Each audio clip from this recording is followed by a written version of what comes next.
we had to bring on the last Trae Young believer and of course he ends up on his team to talk after the Trae Young trade that happened last week. Try saying that 3 times fast, dear God. But we had to bring on Carl Baltimore, District of Buckets himself. After Young is traded to DC for CJ McCollum and Corey Kispert, people are in outrage after no draft picks are involved. I need people to realize the market for him. But Carl, let's start here. How does it feel to have Trae in your city now? Might not play this year, but being the last guy to truly believe in Trae Young, it feels like in the basketball sphere. How does it feel to have him in DC? So it feels good, especially with like the younger guys who definitely needed more of a facilitator with them. It kind of signifies to me that maybe the point bub experiment isn't exactly what we thought it would be. Like he's been playing better as a scorer, but that facilitation is something that it seems like we needed, and I kind of like the idea that they're going with Trey here. But the big thing about the move is more so what it represents, more so than the actual value we're going to see right now on the court.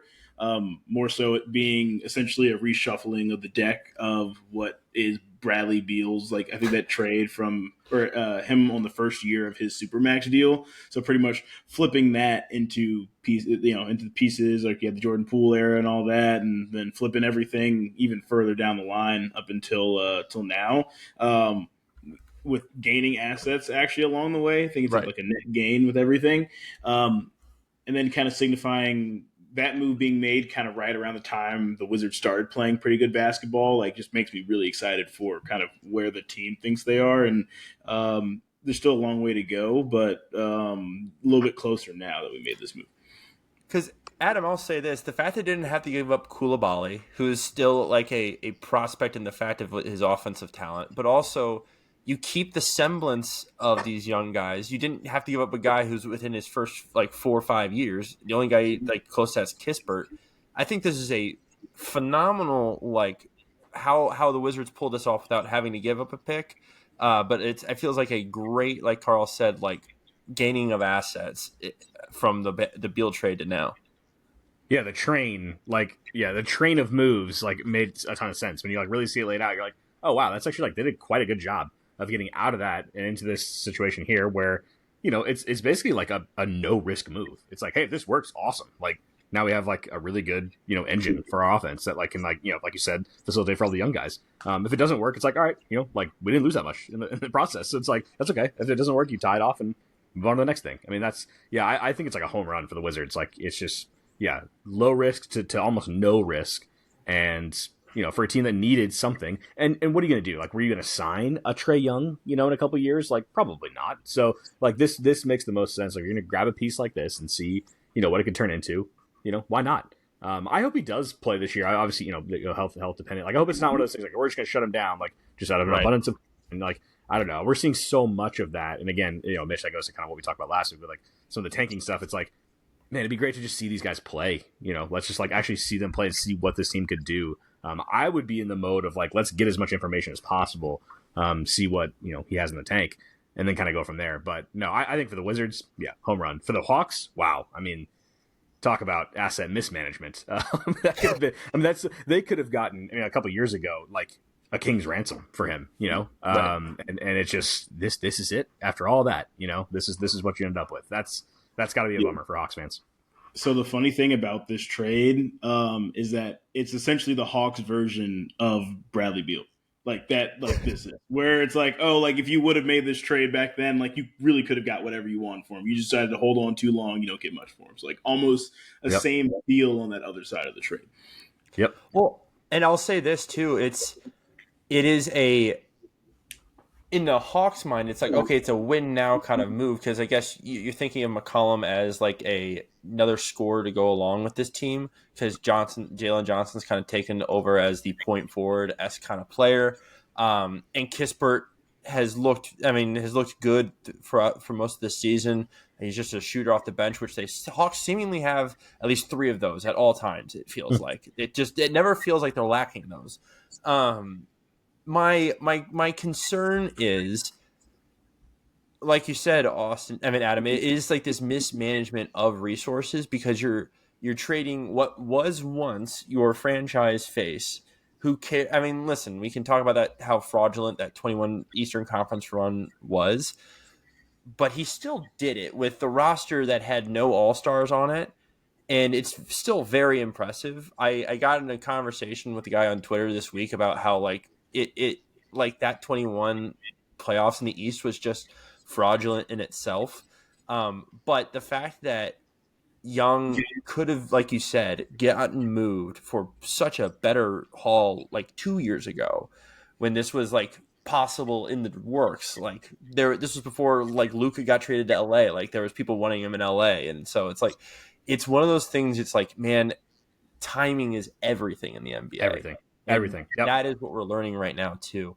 Carl, second question here about the Wizards though. I have some concerns about the size of every guard on your team, and no one is above 6'4", it feels like, let alone 6'3". Like it feels like it's just going to be everyone. Hey, let's let it fly. I mean, because how tall is Bub? 6'4", 6'5"? But he's a taller guy. But like also even then like weight wise. Yeah, no, like everyone's under 200. Everyone's under 200 pounds in that fact. But it feels like. You're right. You talked about like the Bub lead point guard experience might be over. I don't hate it though, because I think one thing we've seen is like he and Trae Johnson can be good off ball. And I think Trae, hopefully it's a little bit better, but Trae can at least create some more opportunities for those two off ball. Yeah. And then it's kind of like they're in this like, I mean, kind of silent competition in my mind of like, who's going to prove that they can actually learn to be a defender outside, and who's going to prove that, kind of just like they're going to be able to finish. Like whoever like learns to finish inside better becomes the person who would play more, and like the other person could just be like a six man. Like, they both feel like they could just be like microwave six men. Until someone shows me a little bit extra at this point. But like I do love. What was your comparison for Trae Johnson? You said it was really very Ray Allen-esque. Oh, it's like late Bucks, early Sonics. Ray Allen is like my high peak for him. Is my hope. Then again, I did see a clip literally today of one of his final games in Seattle in a Seattle uniform, and I totally forgot he could still throw up 50 the year before he went to Boston. So that there might need to be a recorrection on that, but his peak is like Ray Allen with Trae Johnson's athleticism and his just ability to light it up. I wholeheartedly believe that he has like a 50 ball in him if he actually gets a chance to play with Trae. Yeah. I think there is a method to his madness and his ability to just get buckets that we saw in college and even now, like limited touches now. And he's still being able to have the confidence. Let it be known it might be irrational, but it still is a blast. And I've enjoyed my Trae Johnson time. I have spent so much time this past week watching what would be considered some of the like the lower end of the standings this past week, whether it be Nets games, Wizards games, Jazz. I don't know why, but it's been on my mind, and the Wizards have been full force in my brain because Alex Sarr might be becoming one of my favorite players to watch right now in the NBA. It has been a special year, and that's the other thing. You have so much young talent in Washington. Listen, if Young can be some sort of, I don't know, if he can be an adult in the room, that'd be great, but at least some guy who's like, hey, here's what it takes to do a playoff run, play-in run. Let's just start with a play-in run, and then let's go from there if you're a Wizards fan. Yeah. I mean, it'd just be nice to have something go in that direction. Absolutely. But Carl, we also brought you on because we wanted to talk about some other trade pieces that seem like they're moving this before the deadline this year. And there's a bunch of different names that are thrown around throughout many NBA circles. And I'm giving you the floor now just ever so slightly to give me some trade ideas or packages that you have in mind or places that you think players might fit before the deadline. Because I think you and I are going to have a former Mizzou player on here. Because I have a few of my own, but I want to start here with you. Let's go through trade idea number one with Carl Baltimore. Okay, I'll lead off with the Mizzou one. This is just pure fun. I want Michael Porter Jr. to find his way to the Warriors for Steve Kerr's last stand. Just, I mean, I'm trying to think about like what you'd probably end up getting back for him. I mean, like it's probably like I don't know, like pick some like send Kamingo, like who are we sending over there? But Right. Just to kind of have just like a lights out shooter over there. I mean, just kind of I mean, get him a little bit more structure. Yeah. Showing he can play in structure in Denver, and then now he's just completely wild and free. Like that, a nice middle ground for him would be nice. So that's my number one. And poor Steph, that would just like lighten a load from him. I mean, like it's just so sad to watch some of these games where he's like just looks absolutely dead at the end of these games because he's doing everything for their offense. Like, and he's been incredible this year. So it's like it'd be so nice to have a guy that you can kind of run off of. It's like, oh wow, like if he sets a screen, like you can't just automatically both go with me every single time. Like you actually have to keep a body on MPJ. So that'd be really helpful. I worry that too many other teams have more that they can give up. Back to Brooklyn. So I have. Here's real quick. We all agree his value is much higher now than it was in the summer. Oh, MPJ. absolutely, yeah, absolutely. Here's where my stupid brain has gone. I have concocted a 4-team trade that includes MPJ going to Golden State, Ja Morant ending up in Brooklyn, and Jonathan Kuminga ending up in Memphis. There is some weird like second. Like there has to be a salary dump. I forget who the 4th team was from. I think it was the Bucks. And it somehow concocts and works out. But Ja Morant ends up in Brooklyn. Kuminga and I think it was Moody end up in Memphis, and then MPJ ends up in Golden State. There would be a few picks involved as well. But I do think it's possible, but like you said, Adam, I think there are a few teams that can offer more. And I'm going to throw out one right now. And it's going to sound stupid, and I apologize immediately to the fan base of the Houston Rockets, that if they traded for MPJ, tell me why Jabari Smith has not worked out there. You traded that, Fred VanVleet's dead money because of his injury, and the Rockets have a fair amount of picks still bolstered up.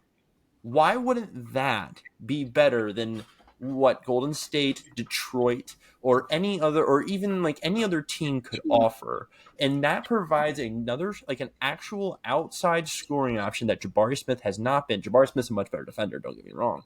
But there's one thing that this Rockets team is lacking, and we've seen it recently. It is that scoring punch from outside, and MPJ is just that. And I hate that I like it so much, but I mean, I could be wrong here, but that's where I'm leaning. Yeah, I mean, yeah, offensively, it's exactly what they need. And he would give them a huge lift on that end because that they're kind of like beat you up inside, offense rebound you to death strategy. Like that feels like it has a ceiling, like there is a point where it's like, okay, these teams are just going to play lineups in the playoffs that like will just make that harder to do. And at some point, like you're going to have to make shots, and you have to make difficult shots. And KD's the only guy on the roster who's doing that consistently. First of all, also KD's been like so good this year; it's crazy. I know. But yeah, the defenses that erode their identity too much. Jabari Smith is a classic. Like again, why like I'm kind of like I've moved even further away from like watching and draft stuff. It's like because he's the number 3 pick, or was he? Yeah, he's 3. Yeah, like that anchors like he must be this. He must be more. You know what I mean? And it's like. He actually is kind of playing the role that they need him to play. I wish he made more threes. I think that obviously they do too. But he, was he ever supposed to be more than that? I don't really know. But because he was number 3 pick, we all think he should be more. But this actually probably is just the player he is, and that is a valuable player. So I mean, that's a great get back for Brooklyn. That's a much better haul than the Golden State package. So yeah, if I'm Brooklyn, I would do that trade in a heartbeat over the Golden State one. Carl, what do you think? I think it's a better fit than the Golden State one, and then also trying to get more back if you're Brooklyn from like probably literally anyone else who can actually send you something for Michael Porter Jr. Yeah, I mean, I'm really just pretty much full in agreement. Like I think we give too much value sometimes to where a player is drafted, and this is definitely one of those cases where it's like when you're making, when people are making trades, like you got to kind of look at like the player they are and how close they are to like, are they showing you the full version of who they are, and like I think we actually are at this point. Yeah. Well, and another thing is, listen, he's had just a concoction of just different teams since he's been in the NBA, like different forms of the Rockets. Like we had the Kevin Porter Jr. and Jalen Green led offense his rookie year, where neither of them wanted to pass. They only wanted to shoot between the two of them, and it felt like a college offense. And I believe Silas was still their coach that his rookie year. He was. And then it's been different ever since when Ime's taken over. He's been started. He's come off the bench. He's been a role guy. He's been a primary defender. He's also been a center whenever Şengün was out that long period at the end of a few years ago. And so his role has been different. It feels like each year, and I think you're right, Adam, in the sense that we start these ideas of who this player is. Like, hey, he's supposed to be this mold of this former player. He's supposed to like follow this template. But in reality, you're right, Carl, I think too, in the fact that we might be just seeing what we're getting from him. My thought process is, can he revitalize that image and pull a Mikal Bridges and go to Brooklyn and just be like, hey, I want to like change the way I play and also show off my true talent? Because everyone goes to Brooklyn and they all look different. Because we've seen with MPJ, we've seen with Bridges, Cam Johnson, D'Angelo Russell has rebranded his image so many times in Brooklyn. It feels like. So I think Brooklyn is the place to go rebrand yourself and then leave again. So no one stays. It's the loading dock. It is the trading port of the NBA. So that's my Brooklyn rant. Who else do you have on your list, Carl? This is like, I guess I had Vooch to Toronto. Oh, yeah, Vooch to Toronto. Send him back. Send him back. Vooch, not Vooch, not no, Vooch. Vooch. Not Vooch. Yeah. Okay. Interesting. You can provide a stretch five. So who, like, I'm trying to. I think I really thought too much of just like straight up, just like player and location. Yeah. Like thinking like, oh, like a center would be fun here. Like which center like is available for like probably up that you might think about trading. I don't know.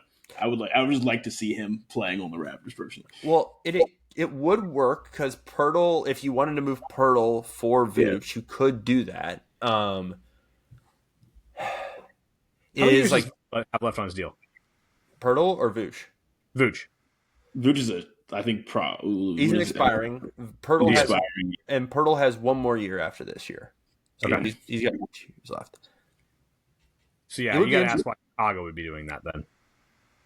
Well, I think they're just trying to get off that deal, and I think as much I like Pirtle as some sort of anchor on the defense. Plus, he does move the ball well. He just doesn't stretch the floor like Vooch, which the Bulls already have a hard enough time doing. Yeah. But I don't hate that trade for Toronto in that sense. I think you would have this could be a multiple player deal though, Carl. I like the bones of it. Like, could we get Barrett to Chicago? Like RJ Barrett to Chicago.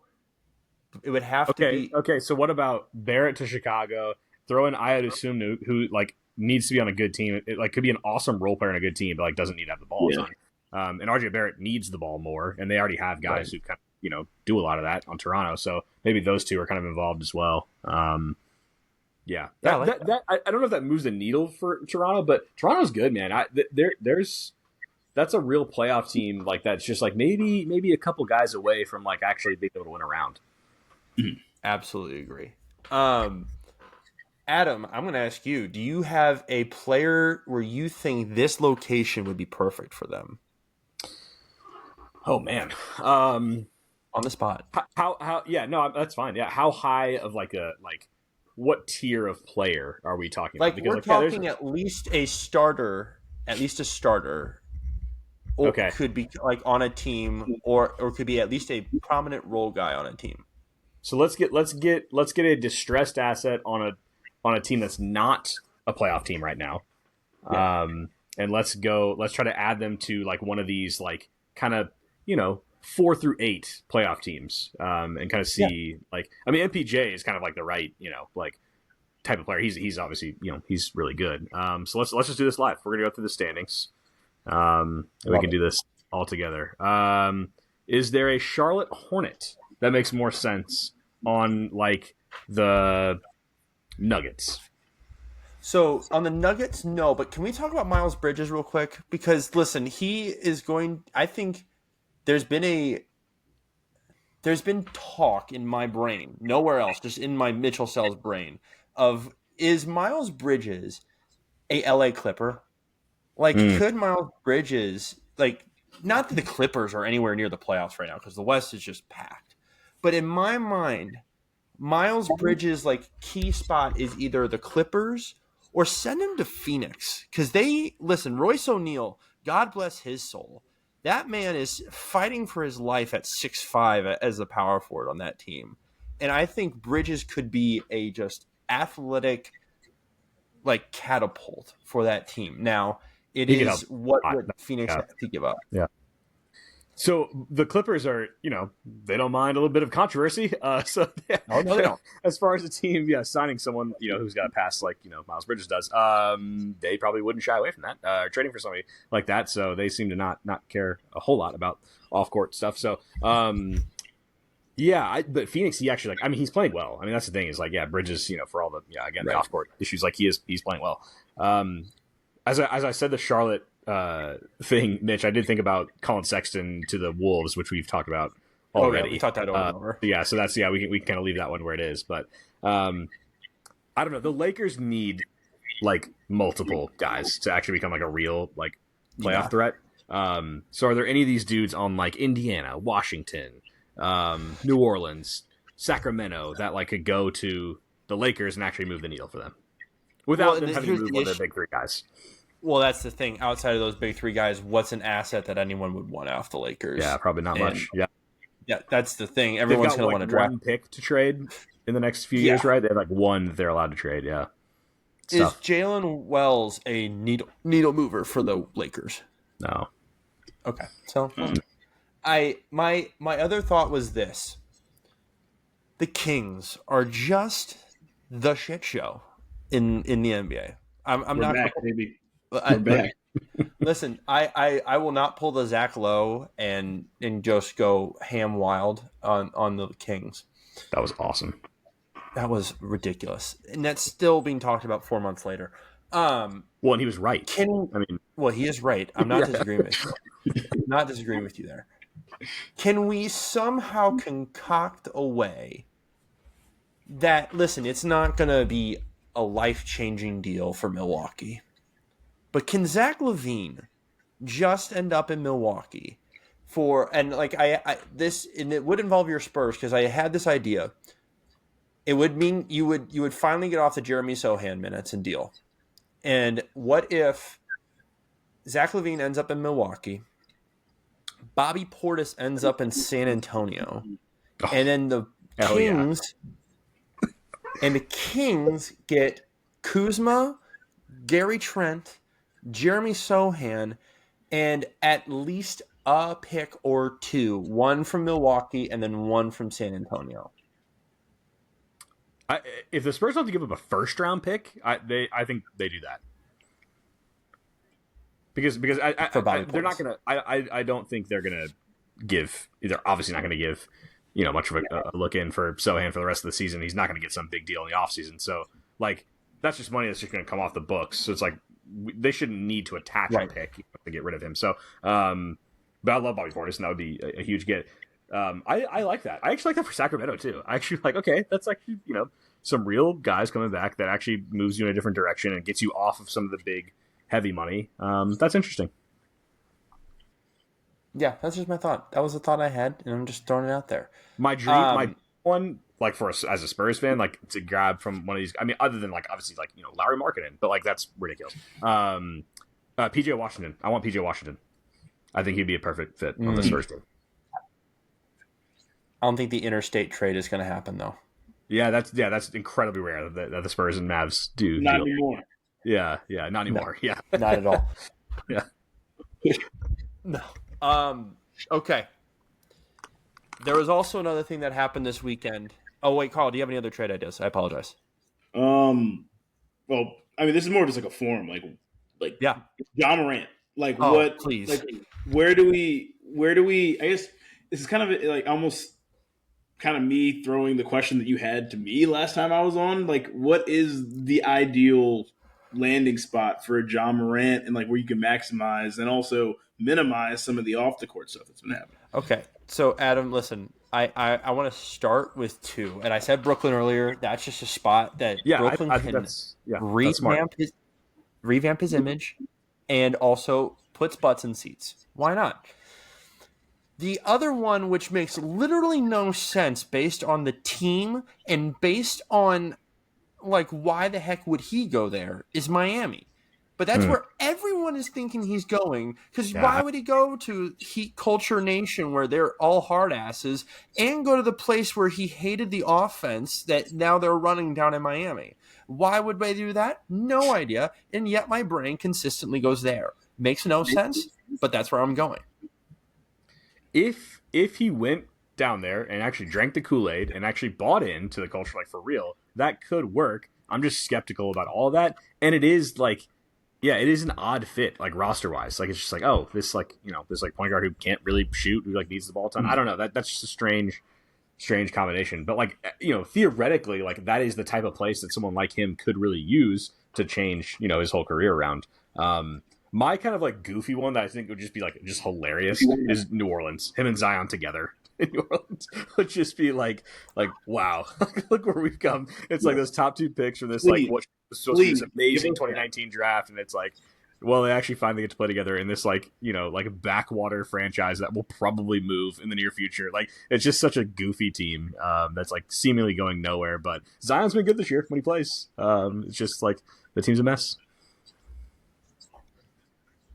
They are a absolute mess. But I mean the only other one I was thinking of, and this is another one where it's like, what would they be doing with this move? Is Milwaukee. And I don't know if that works better if he goes to Milwaukee, if he ends up there, but I do think that's another option. Carl, where because you were the whisperer of Trae Young.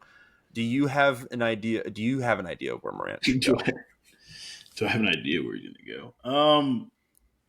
I mean, I'm just trying to think about like, I try to think about like the assets and everything that you need to get him. Like, there's no like if you're Memphis, like you're in that hard place where like you need to, I don't know, like you need like everyone knows you're trying to get like there's a trade happening with this guy, so like the value's probably not where it should for just the talent. He's had a lot of he's had the off the court stuff. Now everything you said and gave me the idea about sending him to military school in Miami. Like I love it, and that's is like we send him to David Robinson military school. Like honestly, like does he need that? Like that? I mean, and then like I've seen some stuff about the Wolves. I just no. Listen, I don't think adding like he's not the Mike Conley type of point guard they would need there.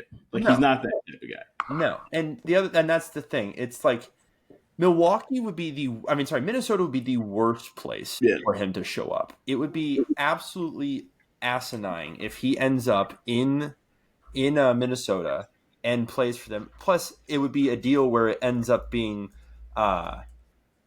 probably either Randall or Naz Reid, and DiVincenzo would have to be in on that deal too. So it is such a weird trade for that if he ends up in Minnesota. I think also our friend Andrew Carlson would have an aneurysm if he ends up in Minnesota. So that'd be a tough one for Andy. No, I think we would have to have him on, and it would not be for good reasons.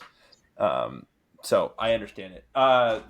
Okay, I wanted to get into one thing you both are insanely much more smarter than I am about, but I think you two are better at talking about it than I am, and it is Unrivaled. It started this past weekend. There were a lot of great games, and was it just Sunday and Monday, Adam, or was there games on Friday too?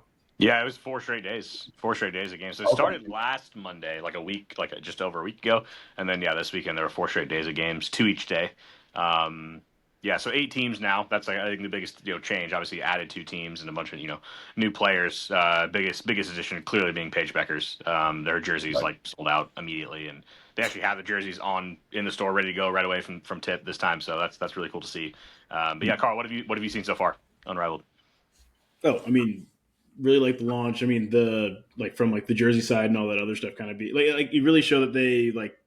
I mean, they really took the pain points from last year and really worked on them. It looks like, and then also adding the development pool.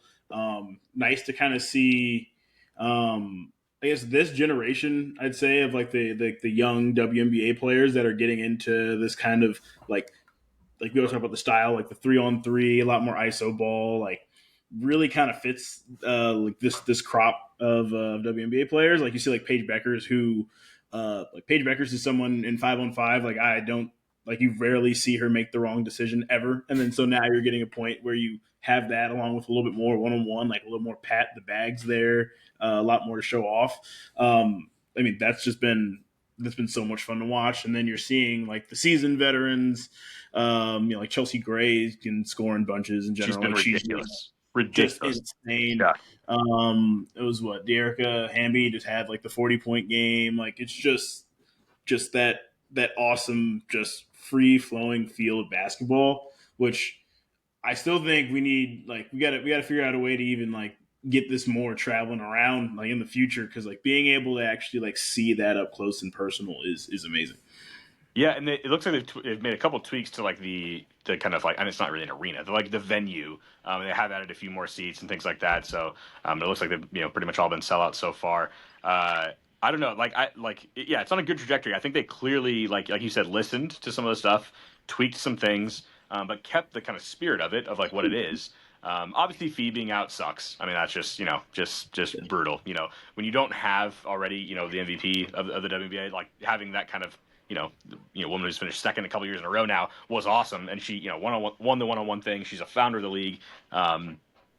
Obviously, it'd be great if she was playing. That team looks pretty rough without her. Like when you see the drop off from like kind of who they are starting now to who they did have with Fee, it's like, oh wow, that's a pretty big gap in player. But yeah, I think the two things that stood out to me is like the pace looks even quicker. Like I think they've like learned the game like even more. And I mean, yeah, some of like the actual basketball on display has been great, and then Chelsea Gray is just like the ageless wonder. I mean, she's just amazing. Like she's hit such tough shots. Like she's had multiple game winners, and I think this league in general is just like another feather in the cap of the target score ending. Like it's so fun. It's such a better way to finish a game. Like some of these NBA games this year where it's just been like foul for the last like 4 minutes. That just never happens here. It's so cool to just have flow at the end of these games. I think that makes it really stand out. Like it really feels different, and I think it needed that. So yeah, I think it's been a great start to the league. It makes it a lot more fun whenever again, we're going back to the injuries talk, which we had last week, Adam. Of course, Fee being out makes it tough. But whenever you do get to bring in new talent each year, like Beckers, it makes it a lot more. It can bring in a little bit more enticing, a new crowd to it all as well. I last weekend was all playoff football for me. This weekend it is Unrivaled mixed with playoff football. My wife is gone for the entire weekend. It's my excuse to catch up on or watch every sport imaginable. So we'll be. Listen, if you can see my setup, I have monitor, computer, monitor, TV, computer. I have way too much going on in my life with too many screens. It's all going to be consumed this weekend. So I'm excited about so far. Best team so far that you've watched, Carl? Oh, I mean, well, this isn't best, but this is just my bias. Hive, Sonia Citron. I'm gonna find a way to throw my bias in there somewhere. I'm not objective. I appreciate I appreciate the honesty with that, Adam. No, she's been great, and another like welcome, kind of newcomer to the league. I mean, you got to go with Rose, the defending champs, 3-0 Chelsea Gray's team, and they played a couple really close games, and then one kind of blowout. So yeah, the poor Lunar Alice. So yeah, here's they're 0-3. They're one of two 0-3 teams. Their point differential is -64. So you're seeing they were the best team in the regular season last year with Fee. They've now the worst with two teams being added and a -64 point differential so far. So yeah, not great. That's obviously unfortunate, but yeah. So we have just, are they the only 3-0 team? 0-3. Yeah, they are. No, the Rose are the only 3-0 team. Yeah, they are. Rose, Yeah, yeah. It has to be them so far. Jeez, yeah. I mean, I'm gonna watch this weekend because what's the matchup I was looking at earlier? The Rose versus the Hive will be fun. I mean, both 3-0 and 0-3, but I'll like that. And then what was the other one I was looking at? Oh, the Mist versus the Breeze on Monday night next weekend will be a blast for one with the new team and everything. So I'm excited about that. I gotta say the names have grown on me. I mean, they're at first like, oh, that's fine, but the more I kind of like watch and like now that we have a second year of kind of like seeing them and getting used to it, it's actually pretty cool. And the color schemes are great. Like jerseys look cool. Like it looks like a cool league. Like if you had no idea what it was, you'd be like, oh, like what is this? Like this looks interesting. And then I think the big thing you mentioned it, Carl, the traveling around. We're gonna get that. They're going to Philly on January 30th, so that'll be the first kind of traveling, in a new place. So we'll see how that goes. I think that's going to be a big trial run, and I think in the future they want to go all over the place. So yeah, hopefully that goes well, and that opens up the door for more travel in the future. Yeah, and just like super rooting for the travel. At least because if Philly goes really well, it's going to be nice to see that in the future, and especially with like all the WNBA like labor agreement stuff going on right now. I mean, as someone who's very pro player, like being able to like for them to have like this league and this ability to kind of market themselves and still show that they're still able to generate all this interest for the game without necessarily the league. Like it's almost like 2011 lockout esque, like of just like learning just how much gravity that your players have, and this being, I mean, pretty much the first time in like women's basketball we've actually been able to see, kind of like how do the names and the level of play, like how does this hold up without that like traditional like WNBA structure, and it's really cool to see that like the amount of fans that are also on the side of the players in this, and just being able to kind of like still be able to enjoy this basketball even like with that looming over. Like yes, we obviously would like to see everyone see them get everything together for the WNBA, but it's always good to see like when like the game has gotten to this point where like you're able to kind of at least for the moment, we'll see what happens in the future, kind of stand alone, like even with all that press that's going on. Yeah, I think a good thing for this, in a way that Unrivaled is doing this perfectly, is like it's a great way to still market how much the players mean to the game, and I think that's what's important in this moment. And you can't have the game without the players. So I mean, I don't know. That's just and the blandest and most brutal way to put it, but yeah, I love it. I am excited to tune in next weekend, and I apologize because I was not able to give any more help to this conversation outside of saying I can't wait to watch that. Carl, anything else before? Which, listen, you have been a traveling man across the DC area doing college, and in high school games, I saw you were checking out too.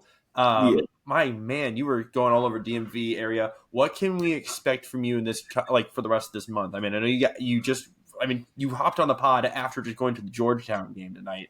I mean, you're a madman. What else can we expect from you the rest of this month? So we're continuing like coverage between a lot of different men's and women's teams across the area. Primarily, I bounce between Maryland and Georgetown. You're going to see coming up for me, I'll be at Georgetown's game against UConn women's. I might be going to the men's too as well when the UConn men come down. So I might be able to see both UConn teams when they kind of get to the area, which would be crazy, and hopefully get. I've got some questions I really want to ask certain people that relate to my whole theme here. So you'll have to figure that one out if I get the shot to do it.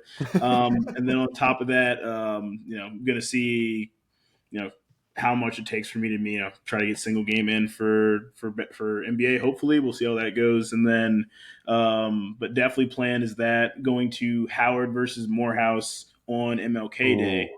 That's awesome. Kind of just like looking at, just kind of coming up with some content regarding like the history kind of those programs, and being able to celebrate that day at one of the most important historically black institutions, and then finding the basketball spin on it. So really trying to expand kind of the content that I'm looking at, and working on some really fun stuff going forward. I love it, my man. We're stoked for you, and this is just awesome that it's keep churning in this direction. I'm excited for you, my man. Keep us always updated. I mean, personally, but also just keep people updated through X and also Instagram and also on TikTok as well, my man. We are stoked for you. Thanks again for joining us tonight, brother. Well, thank you. Thanks, man.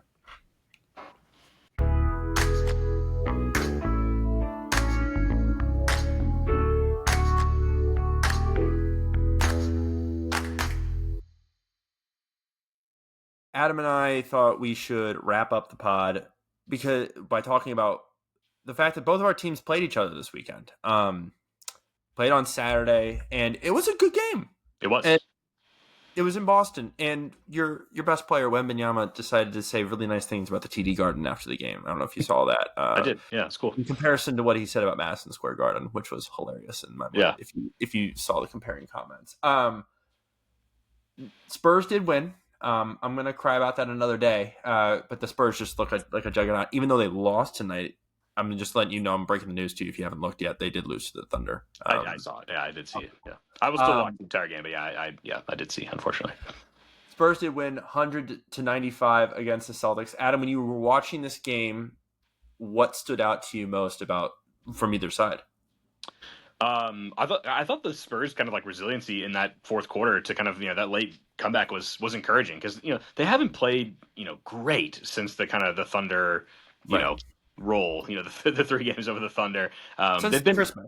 Yeah, they've been solid, but nothing nothing special. I went to the New Year's Eve game against the Knicks, and we talked about that a little bit, and that was obviously a lot of fun and a great win. But they've been a tad up and down as any young team is going to be. But yeah, no, going into Boston, it's like I think at the time it was the two seeds facing off against each other, wasn't it? Yeah. Uh-huh. So that was obviously that's a huge game. So yeah, it was a great win. I did not expect a win. I thought Boston was going to win the game. But I really liked what I saw from both teams. It was a tad lower scoring than I expected. I thought this was going to be kind of one of those like shootouts again, like some of the other really good Spurs games have been lately. And obviously, Boston, they just let it fly like crazy. So I was expecting kind of a higher scoring game, but I actually thought both teams' defenses were pretty good and better than they had been in some recent games. So that was encouraging, I guess, on both sides. But yeah, it was one of those that was a fun regular season game. Both teams clearly taking it seriously. Wemby's still in his kind of minutes limit, but finished the game, which was nice to see, and had a couple huge plays down the stretch. So no, it was honestly a lot of fun and great to see the Spurs get a win. Yeah, I think what you saw from Boston that night was we started Hugo. Didn't love that. Yeah, pretty interesting. Yeah. Listen, it's the Hauser was out, who's been our recent starter, the fifth starter in most of the games, but he was out that night. And you could feel like they were missing a shooter until Shireman decided to step on the floor. And then Shireman became that fifth guy for most of the rest of the night. Him, Simons, and I cannot get over how much I'm loving Luka Garza right now. Like, he is totally flipped a switch over the past 3-4 weeks of how much he gives a shit on both ends and the hustle he brings. But the thing that Boston lacked was little to no Peyton Pritchard, just because San Antonio just has guards that can defend the bejesus out of him. And listen, and also punish him on the other end. Correct. And people will complain, Celtics fans will complain about the free throw disparity. And I need everyone to pull their head out of their ass. As a Celtics fan myself, it is 4-20, but it was a kind of great defensive game, like you said, but it was also physical game. And also in the moments where it should have been or could have been a foul, they hadn't been calling it all night. And it was San Antonio is much more of a drive centered team than Boston is. Boston just looks for threes most of the time anyways. I mean, we, for the third straight year, averaged the most made threes per game. Shocker to a Joe Mazzulla offense. But yeah, 16 of 44 in that game. From three. Yeah. Right, yeah. And you were 10 of 44. So San Antonio was 10 of 44. It is the realization that we are not going to get free throws. We're the Celtics are the lowest free throw attempt team in the league right now. They're 30th of 30. So you can't be mad on a night like this. So Yeah. I will not take that as a reason for us to be pissed. Now, yeah, the whole like, let me look at the free throw differential at the end of the game and like make a grand sweeping statement about it. It's like that just removes like all context of like what was actually happening and how the teams play. So it's like, oh, this was big, therefore it must have been bad. It's like, yeah, it's not really that simple. real quick, this was a good game. I'm done with Derek White shooting 17 threes. Don't need to have that ever again. It's a lot. Listen, it's a lot. It is a lot. Can, off topic, but kind of on topic, can we stop with the last 2-minute report? Like 100%. Yeah, can we be done with it? Pointless. It is just another way for the NBA to create conversation, which, listen, Silver doesn't hate that idea, but it only brings up controversy and it only brings up anger and arguments. What's it going to change? What is it going to change in the game? You can't go back and like change what happened in the game after it. No, and like, what are these teams supposed to do? Like, so like they're upset about a loss and like, you know, a call where they were like, you know, hard done by, like, but then they get the last 2 minute report. It's like, oh well, you know what, like, I guess it's fine now, you know, like what is this doing? Like is it for the team that like got screwed, or like who? I mean, they're gonna say it's transparency. I know that's like that'd be like the league's thing is like, oh, it's for transparency. Like we just want, you know, we want everybody to know we're being open about this stuff, and it's like, I don't know. I mean, like, do we need your transparency is pissing me off? Yeah, it's like, what is this for? I mean, send it to the team maybe, like individually, just be like, hey, you know, we're aware, we saw it, you know, just a heads up. Like that actually might be more beneficial to the team if it was like this kind of like almost private, like, hey, you know, we did recognize this, like we see it, like we understand. I don't know, they don't even need to do that, but like that would actually make more sense than this kind of like public like L2M, you know, like what are we doing with this? My only concern with that is that then the teams might release it themselves, and They might. At that point, it's like, who's it harming more? Yeah. It also like, I hate things that, like, because I'm sure you hear this, like when you are like talking with like maybe, you know, someone who's not that into the NBA and like, you know, they find out that you are, and they do the thing like, oh well, you only need to watch the fourth quarter anyway, or like the last 2 minutes is all that matters. So the more things we do that like emphasize the last 2 minutes, like we only review certain things in the last 2 minutes. It's like it just like furthers that belief that the last 2 minutes are all that matters. So it's like, why not just release a report over the whole game? You know, if you want transparency, just be transparent about the whole damn game. Like I don't like the idea of just continually kind of playing on the last 2 minutes are like the most important thing, because they're not. It's the last thing we remember, but the whole game is what matters, not just the last 2 minutes. I hate that thought process. To the last 2 minutes is all. Shut the fuck up. Yeah. I'm sorry. I apologize for the fuck, but it is annoying. No, trust me, it's frustrating. But yeah, we also wanted to hit on Celtics Spurs. That's it for the pod, though. We wanted to keep it short and sweet. We wanted to bring Carl on to talk just a variety of topics. Next week, it's just gonna be Adam and I, and it's going to be the midway point of the year, which means one and only thing. Crazy. Re-tiering. We're halfway through. It's ridiculous. Yeah. But thanks everyone for listening. We're also sometime soon going to have some news. Not me. This guy's going to have some news, and we'll probably be sharing it on this pod and also a bunch of different places. And whenever that's getting shared, we'll let you know. But go Celtics. Go Spurs. We're going to say for the second time ever on this pod, go Wizards. Yeah, I don't know if we've ever said it more than once, and both times I think have to have been when Carl was on. So wait, why else would we do it? Yeah. Maybe whenever they traded away Bradley Beal, but then even in that moment we're like, Jordan Poole? I don't know. Yeah. That just still sounds bad. I think it had to be the Carl appearance. That's the only other time we've done it. Yeah, 100%. But yeah, thanks everyone for listening. Have a good one, y'all.